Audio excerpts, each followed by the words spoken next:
وأحبابه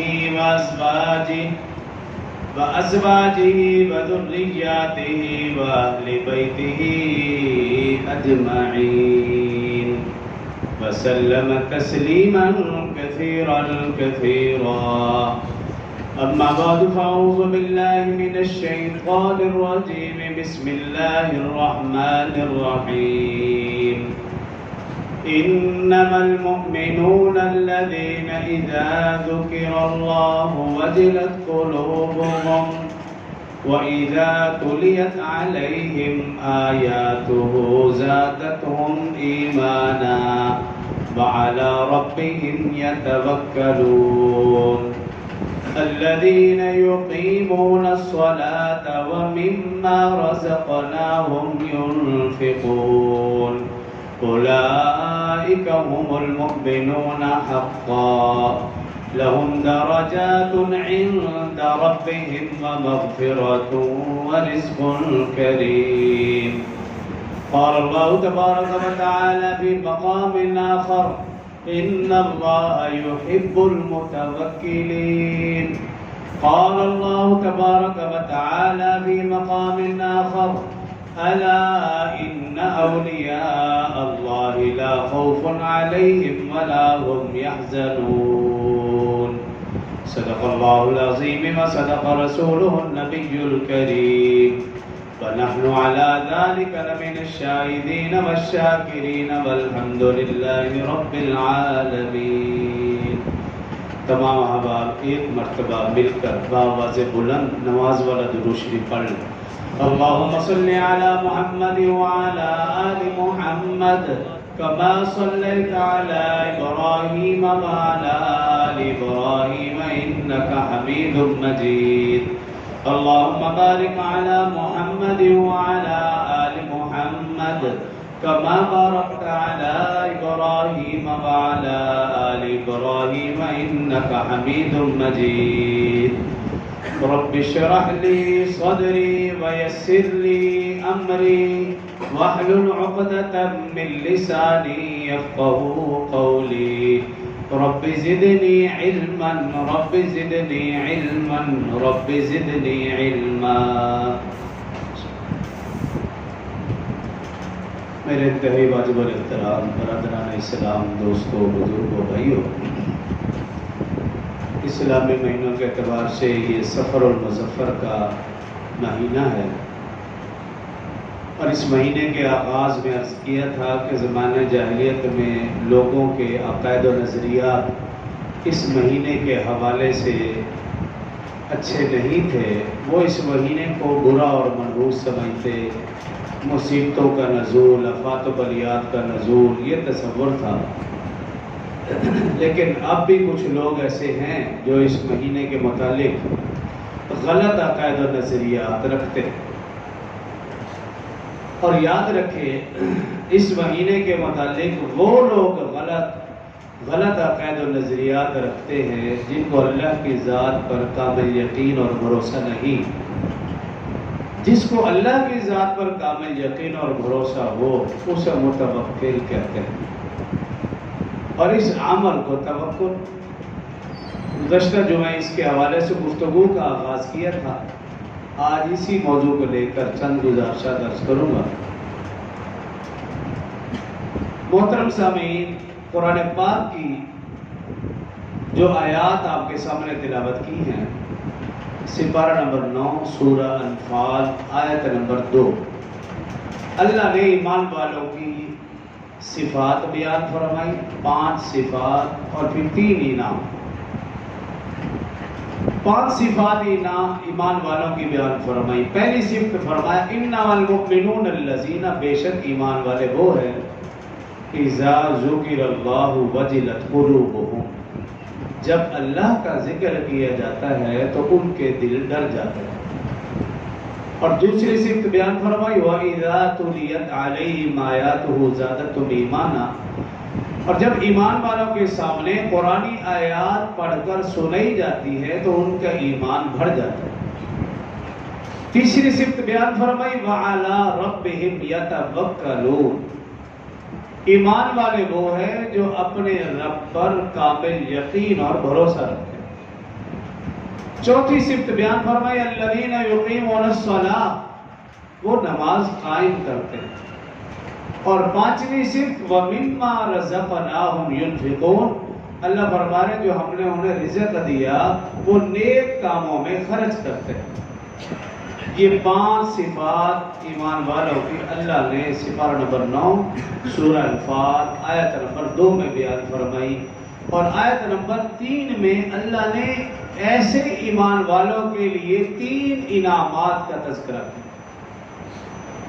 پہلے فرمایا اولئک هم المؤمنون حقا، یہی پکے سچے مومن ہیں جن کے اندر یہ 5 صفات پائی ہیں، یہی صحیح معنوں میں ایمان والے ہیں۔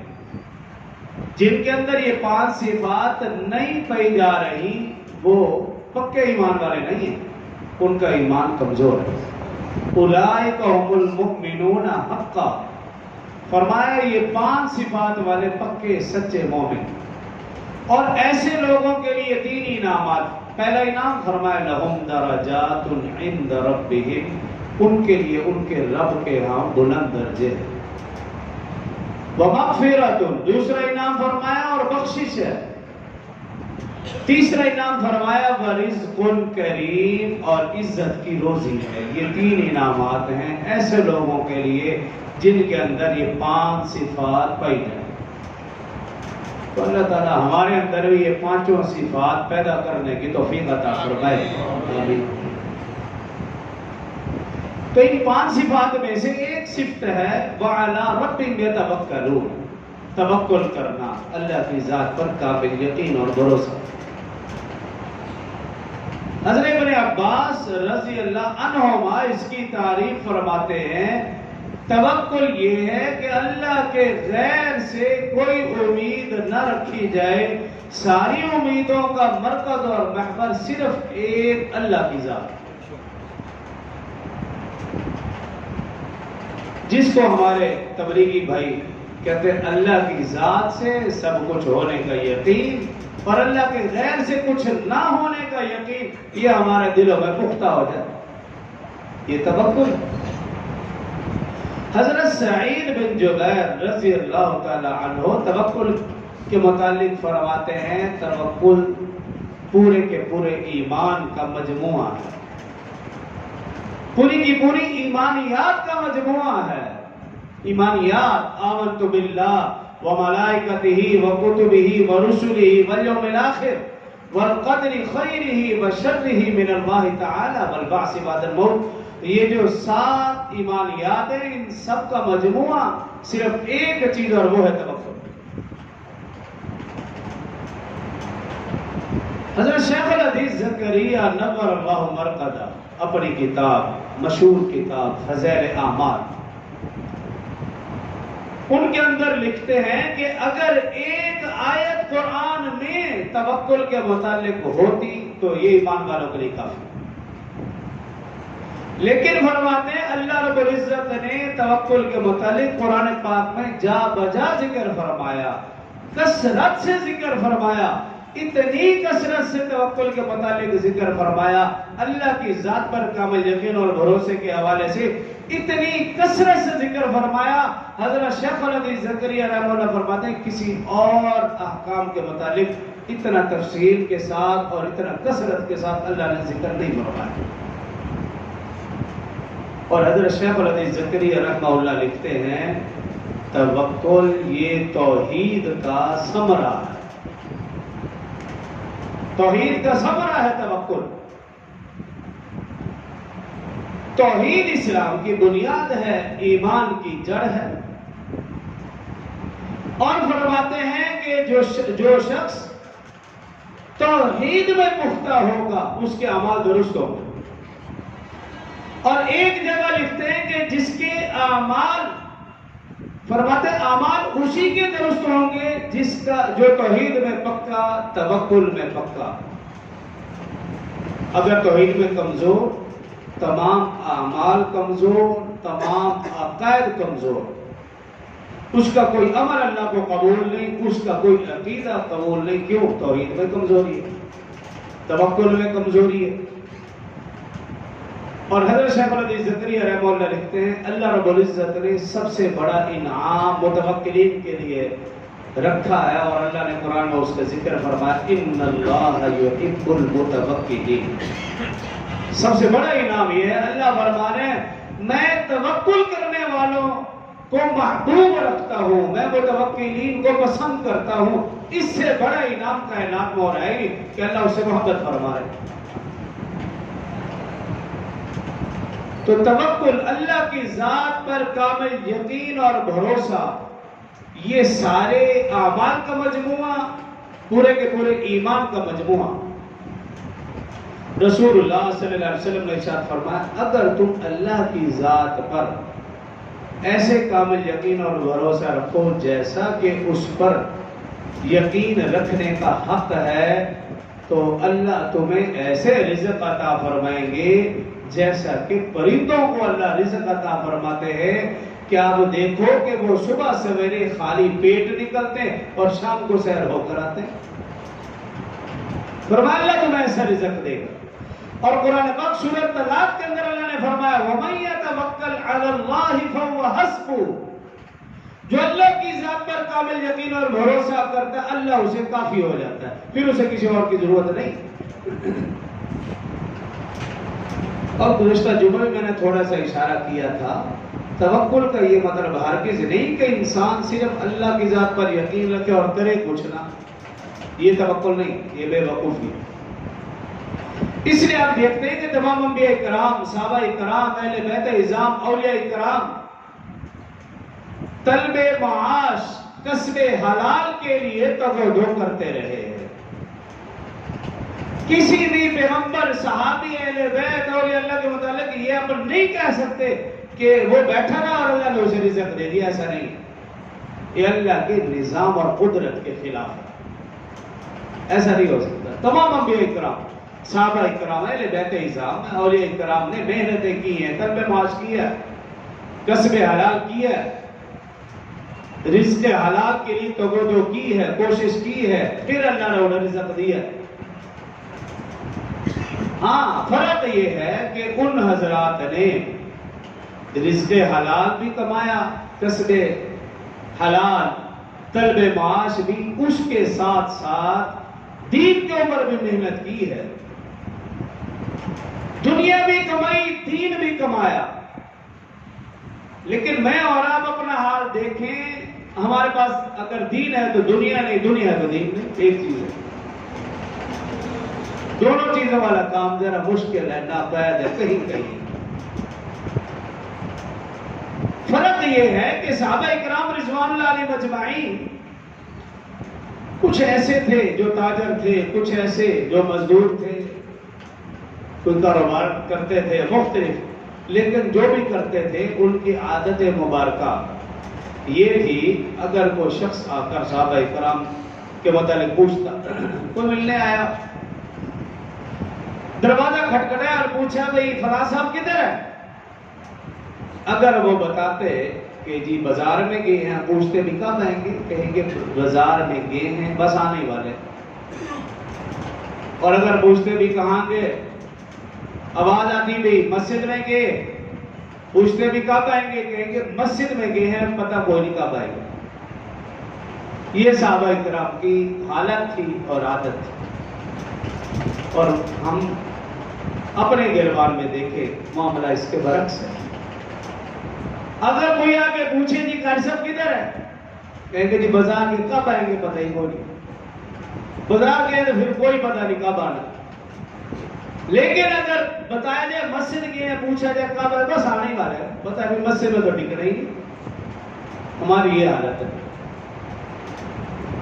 کہ میرا اور آپ کا مسجد میں دل نہیں لگتا، بازار میں گھنٹوں گھنٹوں، بازار کو چھوڑے ایسے بھی لوگ دیکھیں گے ہماری مسجد کے باہر مسجد کی دیوار کے ساتھ ٹیک لگا کر ایک پاؤں کے اوپر کھڑے ہو کر گھنٹوں گھنٹوں موبائل چلاتے نظر آئے، اندر آنے کی توفیق نہ ہو۔ بازار تو دور کی بات ہے۔ صحابہ کرام نے دین کو مقصد بنا رکھا تھا، دنیا کو ضرورت۔ میں نے اور آپ نے دنیا کو مقصد بنا لیا ہے دین کو ضرورت. یہ معاملہ ہے. ہم نے دین کو صرف ضرورت کے جب ضرورت پڑے گی تو قرآن کھولیں، ورنہ نہیں. جب وقت ملے گا تو نماز کے لیے آئیں گے، نہیں ملا تو نہیں ہے، بس ٹھیک ہے کوئی بات نہیں. نماز گزر گئی ہے تو پھر کیا ہوا؟ یہ تو روزانہ کی بات ہے، کوئی نئی بات تھوڑی ہے. یہ ہماری عادت اور حالت ہے. تو اللہ کی ذات پر کامل یقین اور بھروسہ انبیاء اکرام، صحابہ اکرام، اہل بیت اعظم، اولیاء اکرام کو کامل تھا. اس کے باوجود انہوں نے طلب معاش، کسب حلال، رزق حلال کے لیے توجہ کی، لیکن ان کی نظر اللہ کی ذات پر ہوتی تھی، اسباب پر نہیں. میری اور آپ کی نظر اللہ پر نہیں، اسباب پر ہے. میرے اور آپ کے دل میں یہ بات بیٹھ چکی ہے بھی دکان کھولوں گا تو پیسے آئیں گے ورنہ نہیں آئیں گے. فیکٹری جاؤں گا تو کچھ نہ کچھ حاصل ہوگا، گھر بیٹھے کچھ نہیں ملنے والا، آپ کو ماننے پڑیں گے. میری اور آپ کی نظر اسباب کے اوپر ہے، جو کہ یہ خطرناک بات. جن کی اللہ کی ذات پر نظر تھی، اللہ ان کے لیے اسباب بھی پیدا فرما دیتے تھے اور اسباب کی طرف رہنمائی بھی فرماتے تھے. اسباب بھی پیدا فرما دیتے، اسباب کی طرف رہنمائی بھی. تو فرق کیا تھا کہ ان کا اللہ کی ذات پر کامل یقین بھروسہ تھا، انہیں کل کی فکر نہیں تھی. مجھے اور آپ کو اسباب کے اوپر یقین ہے، ہمیں کل کی فکر ہے. یہ بھی ایک فرق ہے. انبیاء، صحابہ، اہل بیت، اولیاء اللہ، انہیں اللہ کی ذات پر یقین تھا، اللہ اسباب بھی پیدا فرما دیتے، اسباب کی طرف رہنمائی بھی فرماتے، انہیں کل کی فکر نہ ہوتی.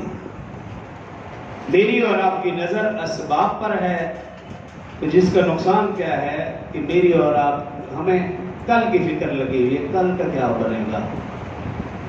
جب بوڑھا ہوگا تو کیا بنے گا؟ بچے بڑے ہو رہے ہیں تو کیا بنے گا؟ ان کی شادیاں کرنی ہے تو کیا بنے گا؟ ان کی فکر لگی. کیا ہمارے ماں باپ نے کبھی ہمارے بارے میں بھی سوچا تھا؟ وہ تو اپنی زندگی جیسے کیسے گزار کے تو چلے گئے. انہوں نے ہماری تعلیم و تربیت، ہمارے اخلاق پر توجہ دی، اور میری اور آپ کی ساری محنت اپنی اولاد کے لیے پیسہ جمع کرنے کے اوپر ہے. اور یہ اولاد کل کو کہے گی ہمارے باپ نے تو ہمارے لیے کچھ بھی نہیں کیا. انہیں نہیں معلوم باپ ساری زندگی مزدوری کر کے پیسے کماتا رہا، محنت کرتا رہا، وزن اٹھاتا رہا، اپنی نیند اس نے حرام کر دی، اپنے لیے کچھ نہیں کیا، اچھے کپڑے نہیں پہنتا تھا، اچھا کھانا نہیں کھاتا تھا، بچوں کے لیے کچھ کر گزروں، اور اولاد کے لیے کچھ بھی نہیں کیا. تو ہمیں کل کی فکر نہیں کرنی، ہمیں آج کی فکر کرنی ہے کہ میرا آج کا دن کیسا گزرا. حدیث مبارکہ میں کہ رسول اللہ صلی اللہ علیہ وآلہ وسلم نے صحابہ کرام سے فرمایا، میں نے تمہیں ہر چیز کرنے اور نہ کرنے کی بتا دی ہے. جو کرنا ہے وہ بھی بتا دیا، جو نہیں کرنا وہ بھی میں نے تمہیں بتا دیا. اور پھر فرمایا سن لو، جبریل امین علیہ السلام نے میرے کان میں یہ بات ڈال دی ہے، کوئی بھی شخص اس وقت تک نہیں مرے گا جب تک کہ وہ رزق پورا نہ کر لے جو اس کے لیے لکھا جا چکا. اور پھر فرمایا ہاں اگر ملنے میں تاخیر ہو جائے تو اللہ تعالیٰ سے اچھے طریقے سے طلب کرو، اور اللہ سے اچھے طریقے سے طلب کرنے کے دو طریقے ہیں. نمبر ایک اللہ کی عبادت، اور رسول صلی اللہ علیہ وسلم کی اطاعت. حضرت عیسیٰ علیہ السلام، ان کا وصیت نامہ، اس کے اندر یہ بات درج تھی. وہ فرمایا کرتے تھے کہ کل کی فکر نہ کرو، تم دیکھو چیونٹی، اللہ اسے بھی تو رزق دے رہے. اگر تم کہو کہ چیونٹی کا کیا رزق، تو پھر تم چرند پرند کو دیکھو، اللہ انہیں بھی رزق دے رہے.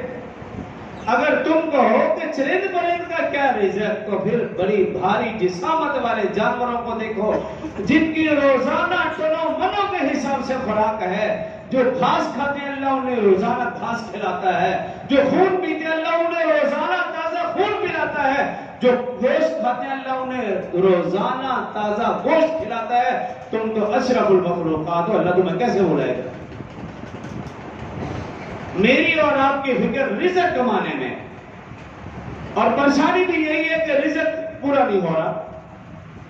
حالانکہ وَمَا مِن دَابَّةٍ إِلَّا عَلَى اللَّهِ رِزْقُهَا 12ویں سپارے کی پہلی آیت اللہ فرما رہے ہیں رزق میرے ذمہ، یہ میں ہر حالت میں ہر صورت میں رزق دے کے رہوں گا. ہمیں تو ٹینشن ہونی نہیں چاہیے، لیکن ہمیں یہی ٹینشن ہے کہ رزق اور دوسرا کہ مجھے کوئی نقصان نہ پہنچا رہے. یہی دو پریشانیاں ہیں. حضرت علی المرتضیٰ رضی اللہ عنہ مسجد سے باہر تشریف لائے تو چند صاحب کھڑے، انہوں نے پوچھا بھی خیریت ہے؟ کہاں امیر المومنین حالات ناساز ہیں، تو ہم نے فیصلہ کیا ہے کہ آج کے بعد ہم جب بھی آپ گھر سے باہر تشریف لائیں گے یا مسجد سے باہر، ہم آپ کی حفاظت کے لیے رہیں گے. تو امیر المومنین حضرت علی رضی اللہ عنہ پوچھنے لگے اچھا بتاؤ تم میری حفاظت آسمان والوں سے کرو گے یا زمین والوں سے؟ تو انہوں نے کہا اے امیر المومنین ظاہر ہے ہم آپ کی حفاظت زمین والوں سے کریں گے، آسمان والوں سے کیسے کر سکتے ہیں؟ تو امیر المومنین رضی اللہ عنہ نے کہا پھر جاؤ، مجھے تمہاری ضرورت نہیں، جب تک آسمان پہ حفاظت کرنے والا موجود ہے پوری دنیا مل کر بھی نقصان نہیں پہنچا سکتی. جب آسمان والا حفاظت کرنا چھوڑ دے گا تو پھر پوری دنیا مل کر بھی نہیں بچا سکتی. اور پھر فرمایا کہ ہر انسان کے ساتھ اللہ نے حفاظت کے لیے 2 فرشتے مقرر کر رکھے ہیں جو اس کی حفاظت کرتے ہیں، اور جب تک تقدیر نازل ہو جاتی ہے وہ 2 فرشتے الگ ہو جاتے ہیں، وہ نقصان پہنچ کر رہتے ہیں. تو مجھے اور آپ کو یہ 2 ہی پریشانیاں ہیں، رزق کی پریشانی اور اپنی حفاظت کہ کوئی ہمیں نقصان نہ پہنچا دے. حالانکہ اللہ نے یہ دونوں چیزیں اپنے ذمہ لے رکھی، ہمیں تو ان کی پریشانی اور ان کی فکر ہونی نہیں چاہیے، لیکن اس کے باوجود ہم پریشان. لیکن ایسے لوگ گزرے ہیں جو اللہ کی رضا پہ ہر حالت میں ہر صورت میں راضی رہتے ہیں. حضرت شیخ الحدیث زکریا رحمہ اللہ نے فضائل صدقات میں ایک چھوٹا سا واقعہ لکھا. فرماتے ایک بزرگ تھے، بازار میں گئے اور ایک غلام خریدا، اسے گھر لے آئے. جب گھر لے آئے تو اس غلام سے پوچھا کہ تمہارا نام کیا ہے؟ اس غلام نے کہا کہ آپ میرے آقا ہیں، میں غلام ہوں، میرا کیا نام؟ جو نام رکھ دیں گے وہی میرا نام ہے. میرا نام کیا، میری پہچان کیا، میری شناخت کیا؟ کچھ بھی نہیں، میں غلام ہوں، آپ آقا ہے. جو نام آپ رکھیں گے وہی میرا نام ہے بس، اور کوئی نام نہیں، میں بے نام و نشان ہوں. پھر پوچھا اچھا بتاؤ تم کیا کیا کام کر سکتے ہو؟ تو وہ غلام کہنے لگا کہ آپ آقا ہے، میں غلام ہوں، جو حکم دیں گے وہ کام کروں گا. یہ کیا مطلب کیا کام کر سکوں کیا نہیں کروں؟ آقا کے آگے غلام کی کیا حیثیت؟ پھر پوچھا اچھا بتاؤ جب کھانے کا وقت ہو کیا کیا تم کھانے میں پسند کرتے ہو تاکہ میں اپنے کھانے کے ساتھ ساتھ تمہارا بھی انتظام کروں. تو غلام نے کہا میں غلام ہوں، آپ آقا ہیں، میری کوئی خواہش نہیں. آقا کے آگے غلام کی کیا خواہش ہو سکتی ہے؟ جو آپ کھلائیں گے کھا لوں گا، جو پلائیں گے میں پی لوں گا. وہ بزرگ رونے لگے اور کہا تو نے مجھے حقیقی آقا کے ساتھ ادب کرنا سکھا دیا. کاش میرا بھی اس آقا کے ساتھ یہی معاملہ ہو، وہ جو کھلائے کھا لوں، جو وہ دے لے لوں، جو وہ پلائے پی لوں، اس اللہ کے آگے کوئی شکوہ شکایت نہ کروں. کاش میرا بھی اللہ کے ساتھ یہی معاملہ ہو. تو ہم اپنے آپ میں بھی دیکھیں ہمارا کیا معاملہ ہے، ہم کہاں کھڑے ہیں. ساری نعمتیں ہونے کے باوجود پھر بھی میری اور آپ کی زبان پر شکوہ شکایت رکتے ہی نہیں، پھر بھی رونا دھونا کہ کچھ بھی نہیں، مر گئے. اور بعض لوگ ایسے کفریہ کلمات کہہ بیٹھتے ہیں کہ نعوذ باللہ انہیں خود پتہ نہیں ہوتا کہ وہ دائرہ اسلام سے خارج ہو گئے. انسان اگر اپنے